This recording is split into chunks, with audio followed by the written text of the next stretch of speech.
Okay, third grade, welcome back to your grade level link. And last time I saw you, we started to construct our little shirt on the hanger. And today what we're going to do is we are going to plan out how it's going to look. So I'm using a Sharpie pen right here. And what I'm gonna do is I know that I want my shirt to have the art logo that I used in the introduction video for week 2. So I'm gonna sketch that out onto my shirt. And this is what's nice about using this tape, is that you can easily draw right on it. So there's my logo. Oh, and it had the line underneath, I forgot about that. Okay. And I think I'm going to highlight the collar. So do you see what I'm doing? I'm using the Sharpie basically to outline where I want the color to go. So it is 3-dimensional, so make sure you do the back as well. And I think, you know what? On this shirt, I think I'm just gonna do a band of color on the bottom.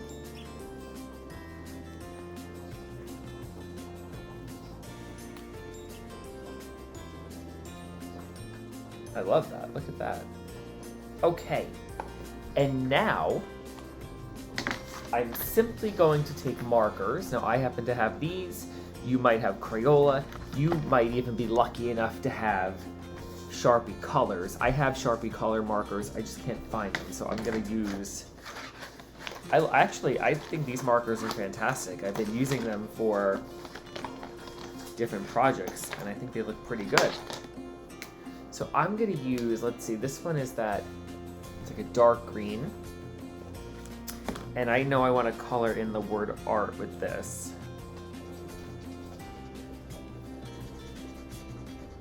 So by making this little shirt, it would help you as a designer plan out what you would need as far as fabric, as far as printmaking, and as far as the design of the shirt. I definitely think the bottom down here should be red. I don't know, maybe not red. Maybe how about this beautiful orange?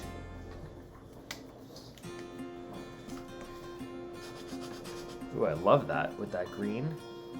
Isn't that great? So, I think you get the point. What I'm doing now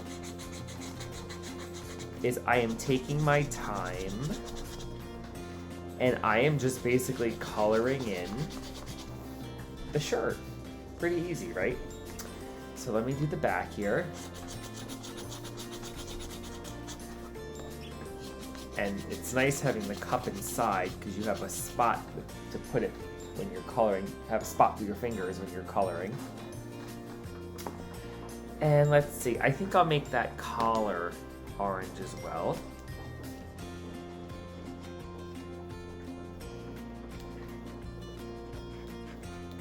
This is why I told you in the beginning to try to really smooth out your tape and make it nice and even and flat, because when you go to color, you don't want any bumps or lumps on it.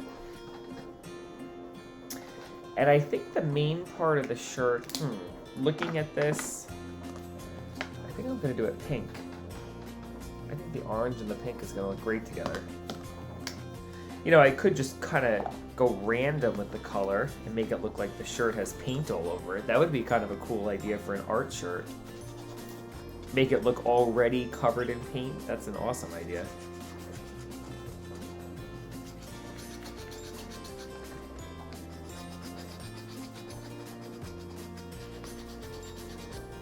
So what I did was I went around the bottom first to kind of map that in, and now I could just go and color it in.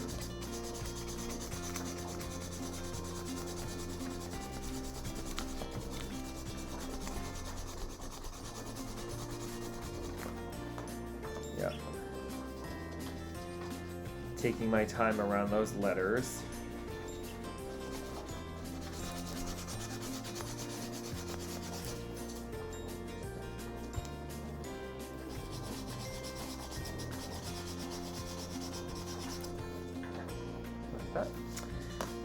a little more to do.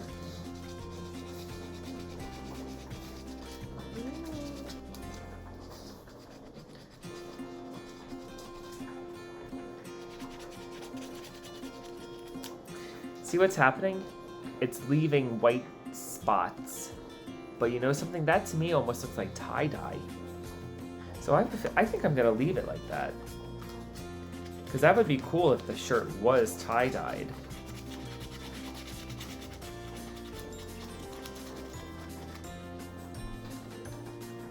I love that. Look at that. Looks like a tie-dyed shirt. So I'm also even going to go on the inside here. In the shirt and just map in a little color, just so that way when it's hanging it looks like the back of the shirt is colored too.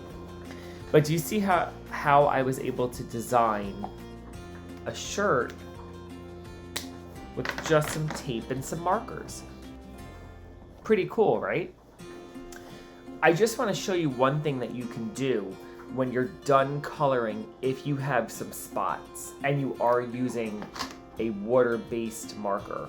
If it says washable marker, you could probably do this little trick. You could just take a paintbrush and dip it into a little bit of water and just rub it onto the shirt. And what that does, I'll show you once I move my, is it gets the paint, or I'm sorry, the ink from the marker into the cracks of the shirt, and it helps blend some of it away. Do you see what I'm doing? I took some of the white away from the upper part by just taking a little bit of water. Let me move in here. And just blending it out. So, see that? So now I have a shirt on the hanger, ready to go to the designer's warehouse, and they can start making it for me. So give it a try. Again, you're using a Sharpie. You are outlining all the spots where the colors and the designs are going to go. So if you're making buttons, you would have to draw the little buttons and then color them in. Use washable markers, color it in, then use a paintbrush, or actually, if you don't have a paintbrush, even a Q-tip would work at home if you have Q-tips.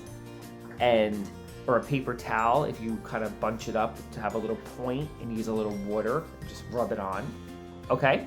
So then you put the water on top to smooth it out. So when you have this done, we will link up again next week and we will see part 3. Have a great day, boys and girls. I love learning with you and I will see you soon. Bye.